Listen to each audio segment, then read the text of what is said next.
भगवान शिव एक महान तपस्वी हैं। वह सदैव इस संसारिक दुनिया से दूर अपने ध्यान में लीन रहते हैं। एक बार जब ऐसे ही भगवान शिव गहरी ध्यान मुद्रा में थे, वहाँ देवी पार्वती ने चंचलता पूर्वक पीछे से आकर भगवान शिव की आंखों को ढक दिया और तभी संपूर्ण ब्रह्मांड में अंधेरा छा गया। पार्वती ये देखकर विकल हो गई और उनके हाथों में पसीना आ गया। जैसे ही पार्वती जी ने अपने हाथ हटाए, तभी फिर से सब कुछ अंधकार से बाहर आ गया। उनके हाथों से जो पसीना निकला वह नीचे भूमि पर गिरा, जिससे वहाँ एक शिशु उत्पन्न हुआ जो अंधा था। देवी पार्वती ने उसका नाम अंधक रखा। आप सबको हमारा नमस्कार। आपके अपने चैनल ओम गणपति में आपका स्वागत है। अगर आपने अभी तक हमारे चैनल को सब्सक्राइब नहीं किया है तो जल्दी से कर लें और बेल आइकन दबा दें ताकि हमारे हर वीडियो की जानकारी आपको सबसे पहले मिले। भगवान शिव ने उस बच्चे को दैत्य राज हिरण्याक्ष को दे दिया। उसका भी एक कारण था। हिरण्याक्ष जो कि निसंतान था,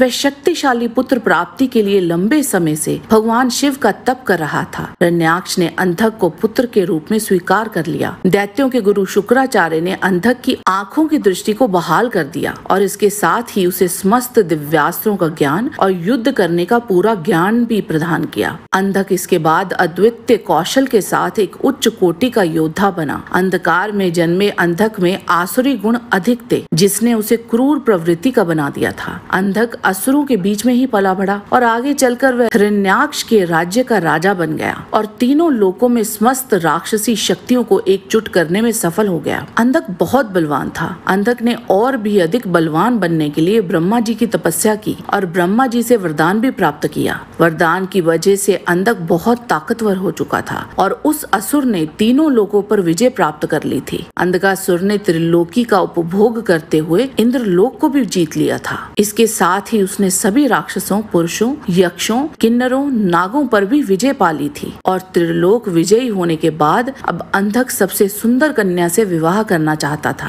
और यही तलाश एक दिन उसे कैलाश पर्वत तक ले गई। वहाँ अपनी जैविक माँ देवी पार्वती के अनुपम सौंदर्य को देखकर वह उन पर मोहित हो गया। बचपन में माँ पार्वती से अलग होने की वजह से वह उन्हें पहचान नहीं पाया था। वह उन पर इतना मंत्र मुग्ध हो चुका था कि देवी पार्वती को अपने अधीन करने के लिए उन पे हमला कर बैठा। लेकिन वहाँ माँ पार्वती मुस्कुराते हुए अपनी कई मातृकाओं को उत्पन्न कर दिया। युद्ध को तत्पर उन मातृकाओं ने कुछ ही समय में अंधक की समस्त आसुरी सेना का नाश कर डाला। ऐसा देख अंधक क्रोधित हो उठा। उसने खुद ही माँ पार्वती पर हमला कर दिया, पर भगवान शिव ने बीच में आकर उसका रास्ता रोक दिया और वहाँ अंधक और भगवान शिव के बीच भयंकर युद्ध छिड़ गया। माँ पार्वती और भगवान शिव के ही पुत्र होने की वजह से वह भी बहुत शक्तिशाली था, पर कुछ समय उपरांत भगवान शिव अंधक पर हावी हो गए। शिव जी ने अपने शक्तिशाली त्रिशूल से उसके ऊपर प्रहार किया, जिससे वह अपनी ऊर्जा से वंचित हो गया। उसी ऊर्जा से उसका अपने पे अहंकार हो गया था। भगवान शिव ने तब वहाँ उस पर अंतिम प्रहार किया। उन्होंने अपने त्रिशूल से अंधक की छाती को भेद दिया और वैसी ही स्थिति में उसको त्रिशूल से ऊपर उठा दिया और अपने तीसरे नेत्र की अग्नि से उसको जला डाला। अंत में अंधक ने भगवान शिव और माँ पार्वती से क्षमा मांगी और भोलेनाथ जी ने उसको माफ भी कर दिया। अंधक को जब ये ज्ञात हुआ वह दोनों उसके माता पिता हैं, तो वो और भी शर्मिंदा हुआ। भगवान शिव ने उसको भृंगी में रूपांतरित कर अपने ही गणों में शामिल कर लिया। आज के वीडियो में बस इतना ही।